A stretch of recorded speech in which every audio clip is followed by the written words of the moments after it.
Hola, ¿qué tal audiencia? Mi nombre es Artemio Salazar y soy el conductor del tren. Un día más les doy la bienvenida a este su programa, El Maquinista Historias de Terror. Así que prepárense un café, pónganse los audífonos y disfruten este relato.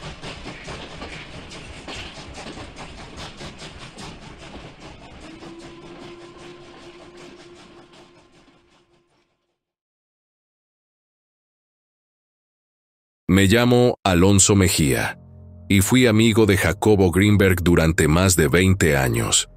Para quienes no lo conocieron, Jacobo fue un científico mexicano que dedicó su vida a estudiar la mente y la conciencia, y su desaparición en el año 1994 encierra uno de los enigmas más perturbadores e inconcebibles que desafían la lógica común.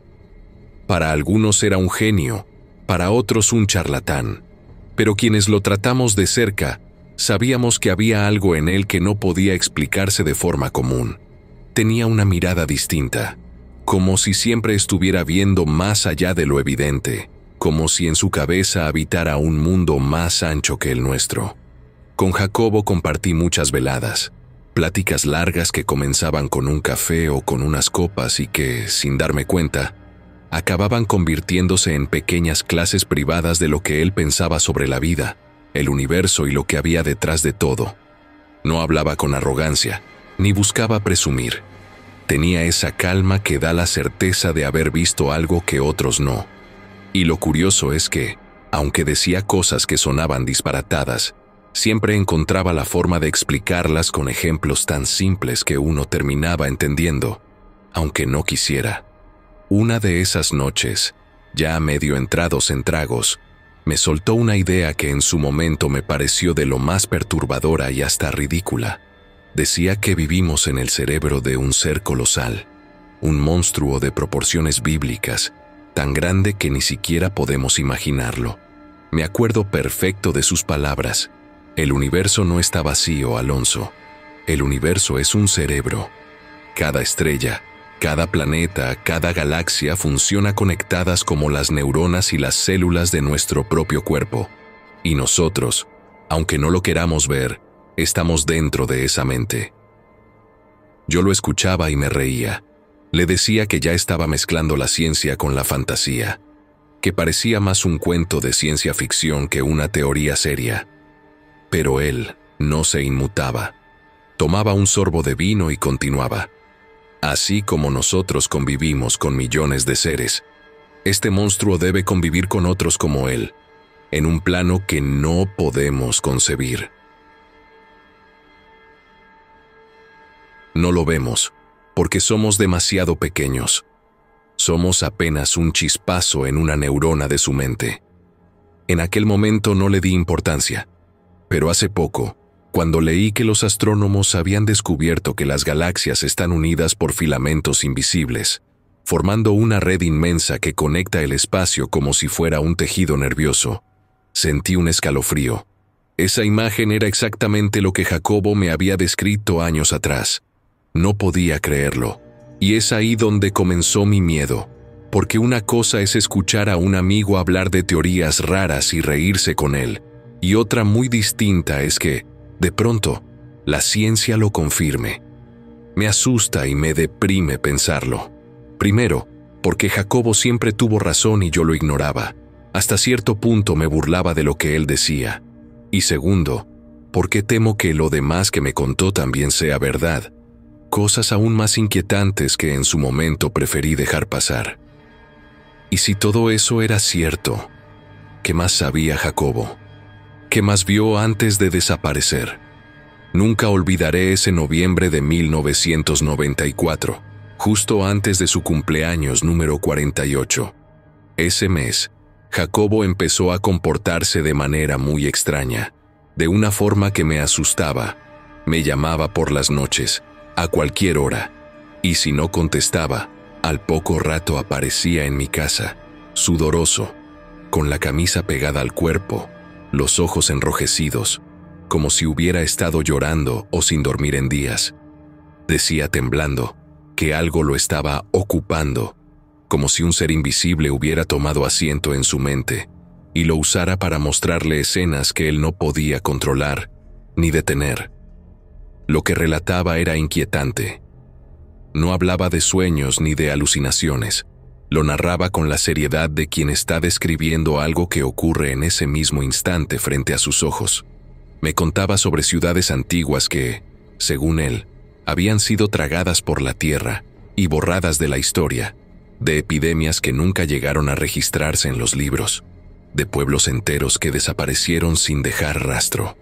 Una de sus visiones que más me estremeció fue la de la Ciudad de México hundida bajo la tierra después de un terremoto colosal, edificios tragados por grietas gigantes, avenidas convertidas en barrancos, miles de personas atrapadas. Lo contaba con tanto detalle que me costaba trabajo pensar que lo estaba inventando. Era como si en ese momento lo estuviera viendo con sus propios ojos, y no como un sueño. Al principio, no te voy a mentir, pensé que estaba bajo el efecto de alguna droga. Nunca me lo dijo, y tampoco me atreví a preguntárselo de frente, pero lo pensé. La forma en que temblaba, cómo se sujetaba las manos, cómo sudaba, todo me hacía pensar que algo estaba consumiendo. También, en esa época se hablaba mucho de supuestas posesiones demoníacas. Salían notas en los periódicos de gente que aseguraba estar tomada por el diablo. Y yo mismo llegué a sospechar que eso era lo que le pasaba a Jacobo. Pero él lo negaba con firmeza. Decía que lo suyo era diferente. Esto no es un demonio, me repetía. Esto es algo mucho más grande. Es algo que no pertenece a este tiempo ni a esta tierra.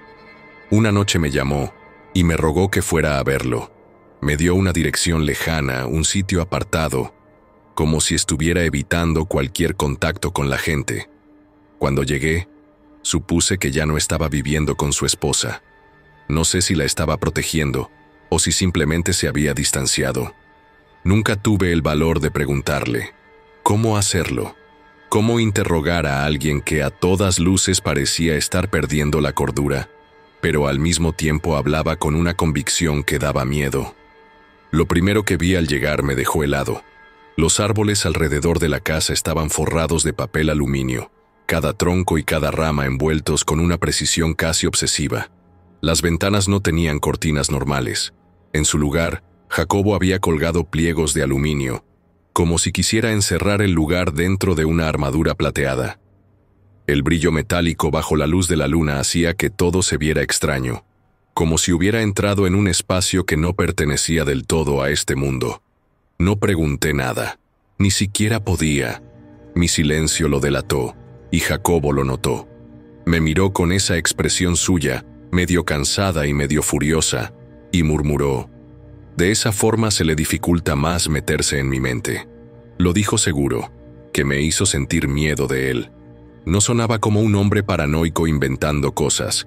Sonaba como alguien que estaba luchando contra algo que no alcanzaba a explicarse, pero que para él era completamente real.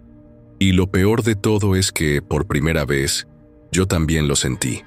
Me senté frente a él, en esa sala improvisada que parecía más un búnker casero que una casa común. Había velas encendidas, un par de cuadernos abiertos sobre la mesa, y montones de hojas con garabatos extraños, dibujos de redes, círculos, líneas que parecían mapas imposibles de seguir. Después de un momento de silencio, me armé de valor y le pregunté: «¿Sabes qué es lo que intenta meterse en tu mente, Jacobo?» Me miró fijo, con los ojos vidriosos y ojeras profundas, como si llevara semanas sin dormir. Sonrió apenas, una sonrisa sin chiste que no tenía nada de alivio. «No lo sé. No exactamente», dijo con la voz ronca. «Solo sé que tiene un nombre. Se hace llamar Borin». El nombre me cayó como un golpe seco. No lo había oído jamás. Ni en libros, ni en historias viejas, ni en esas leyendas que a veces platican los abuelos en las rancherías. Sonaba raro, fuera de lugar, como si no perteneciera a ningún idioma conocido. «¿Y cómo sabes ese nombre?», pregunté. Jacobo se recargó contra la pared de aluminio y cerró los ojos. «No es que lo sepa. Lo escucho aquí dentro, dijo, dándose golpecitos suaves en la sien. No siempre, pero cuando está más cerca, lo pronuncia con una claridad brutal, como si me estuviera dictando mi propio pensamiento. Bajó la voz y añadió: desde niño, Alonso, desde que tengo memoria me han ocurrido destellos, chispazos de lo que ahora vivo. Eran raros, aislados, cosas que duraban apenas unos segundos. Estaba en la escuela, o en la mesa con mi madre, y de pronto veía algo imposible. Una ciudad de piedra que no debía existir. Gente vestida de una forma que no correspondía a nuestro tiempo. Y luego, nada, como si nada hubiera pasado. Se llevó las manos al rostro y lo frotó con fuerza. Yo pensaba que eran pesadillas o juegos de mi imaginación. Nunca quise contárselo a nadie. ¿Cómo hacerlo sin que me llamaran loco? Pero ahora no son chispazos. Ahora es como si alguien hubiera abierto la llave por completo y no dejara de fluir. Se levantó de golpe, casi tirando la mesa. Caminaba de un lado a otro, inquieto, hablando rápido. No entiendo qué quiere de mí, Alonso. Solo sé que me usa. No me quita nada, pero me abre la cabeza como si fuera una ventana. Y a través de mí mira. Mira la tierra en diferentes momentos. Me presta sus ojos, y yo quedo atrapado en esas visiones. Y cada vez duran más, y cada vez me cuesta más regresar. Lo vi temblar. Sus manos se agitaban como si tuviera fiebre. La primera vez que me pasó de adulto, creí que era una alucinación. Estaba en un café, frente a una libreta, y de pronto ya no era yo. Estaba parado en un sitio extraño, viendo cómo cientos de hombres levantaban piedras enormes, tan grandes que ni con grúas modernas se podrían mover.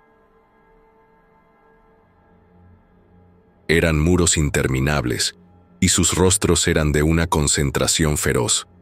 ¿Entiendes? No era un sueño. Olía el polvo. Sentía el calor en la piel, escuchaba el crujir de las piedras al colocarse. Me miró con un rastro de furia en los ojos. ¿Cómo explicas eso, Alonso?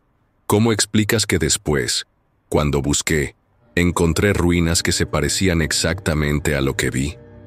No supe qué responder. Jacobo volvió a sentarse, hundido, con la voz apagada.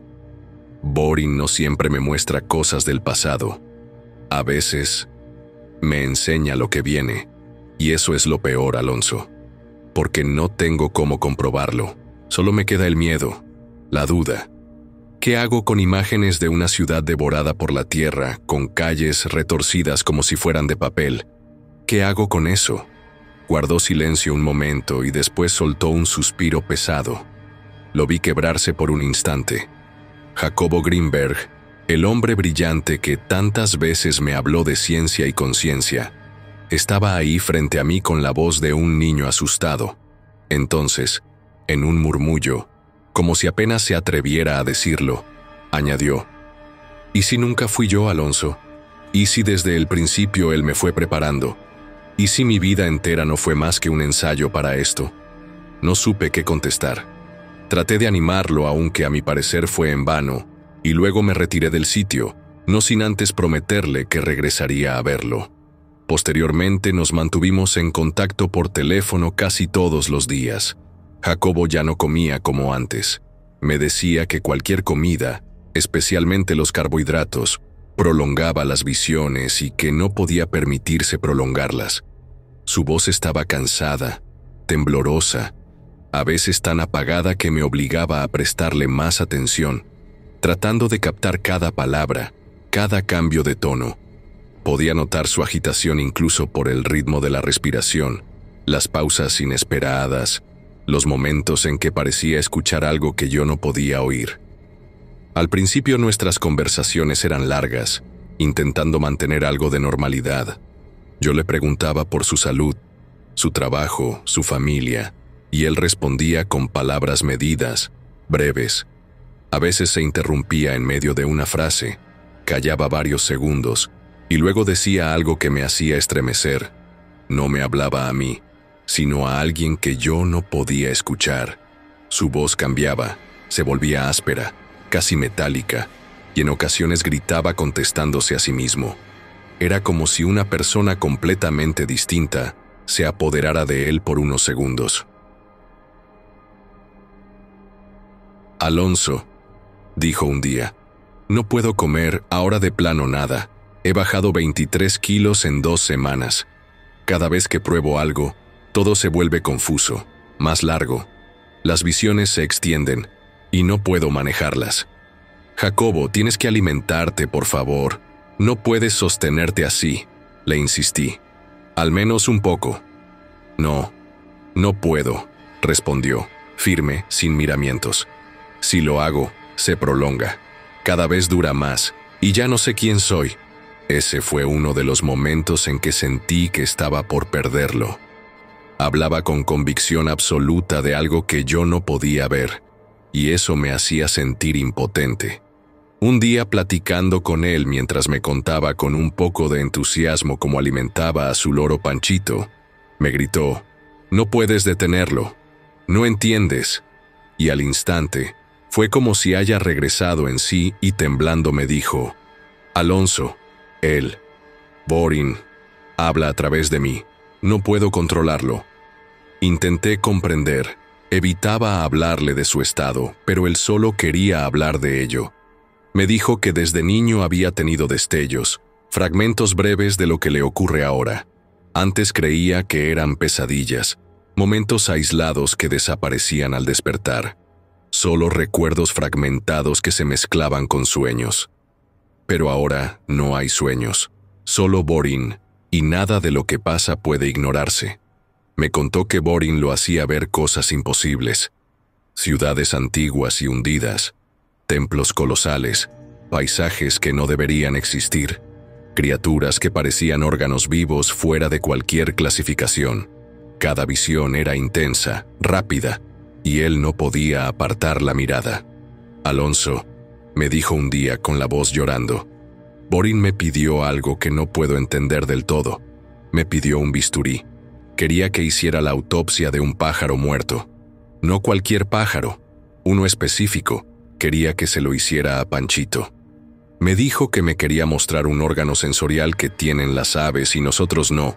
Dice que ese órgano aún no está descubierto por la ciencia pues es diminuto. Yo no quiero hacerlo, Alonso. No quiero hacerle daño a Panchito». Quedé en silencio. No sabía qué decir. Durante esos días, cada llamada tenía un patrón. Primero, una conversación normal. Después, un silencio largo. A veces escuchaba respiraciones extrañas, pasos pesados y sonidos como las máquinas que usan los dentistas para limpiar los dientes. Y entonces la voz de Borin irrumpía, cambiando la tonalidad de Jacobo, obligándolo a discutir consigo mismo. La forma en que Jacobo hablaba, con pausas y titubeos, me hacía pensar que su mente estaba fragmentada, pero nunca perdía completamente el control. Solo una parte de él cedía a lo que no podía resistir.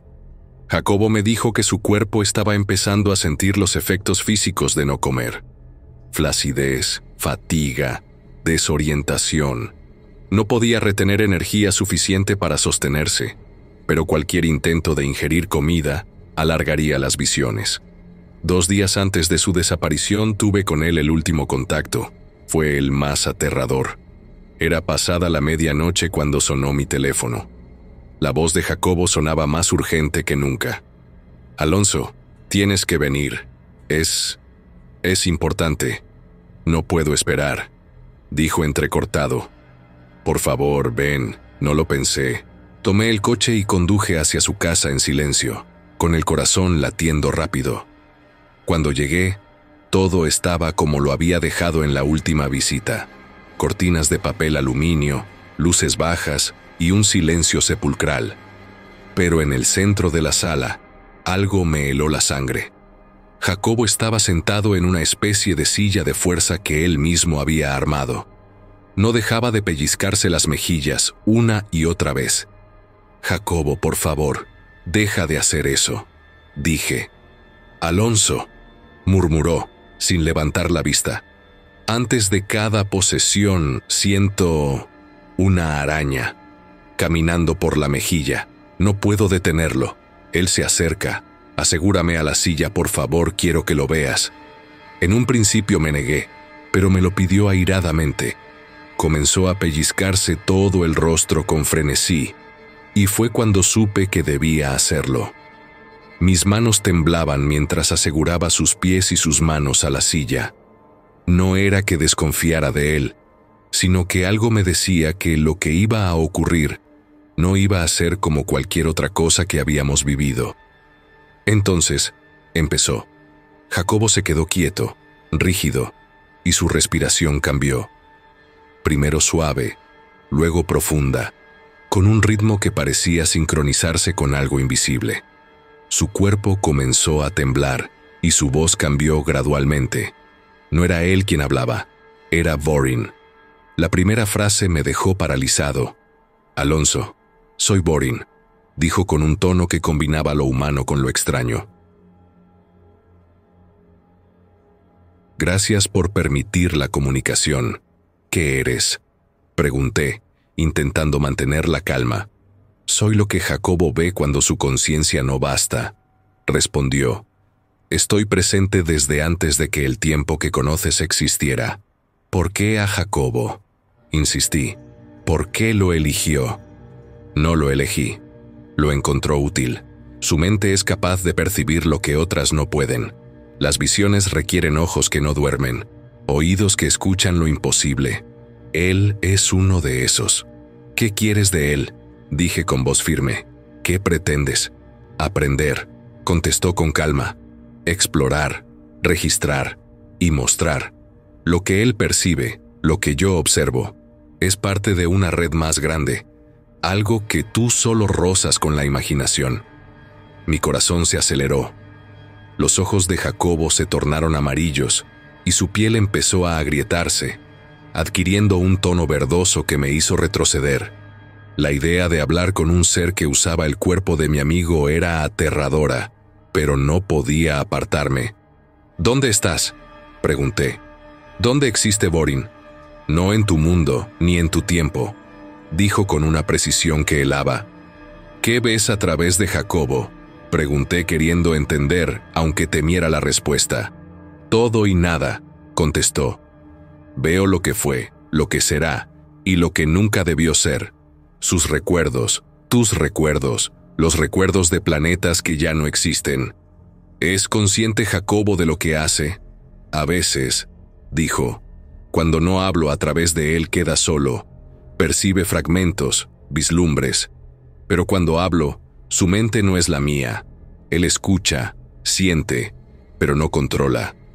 ¿Entonces es peligroso para él?, pregunté con la voz más baja, apenas audible. Difícil de medir, respondió. No se le da muerte ni daño si se obedece. Pero la mente humana tiene límites, Alonso. Más allá, puede quebrarse. Ya ha comenzado a fragmentarse. Sentí un escalofrío. No era solo el miedo, sino la certeza de que mi amigo estaba cambiando de manera irreversible. ¿Qué quieres enseñarme?, pregunté, intentando entender la magnitud de lo que estaba frente a mí. Nada, respondió y luego Jacobo regresó a su conciencia. Sus ojos volvieron a un tono más humano, aunque la palidez y la fatiga permanecían.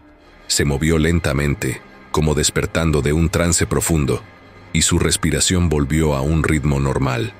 No dijo nada más. Nos quedamos en silencio unos segundos que parecieron eternos. No había palabras que pudieran abarcar lo que acababa de ocurrir. Finalmente, sin mirarme demasiado, Jacobo se levantó de la silla. Con un gesto apenas perceptible me indicó que me retirara. Salí de la casa en la madrugada, con el corazón todavía acelerado y la mente llena de preguntas que no podía procesar.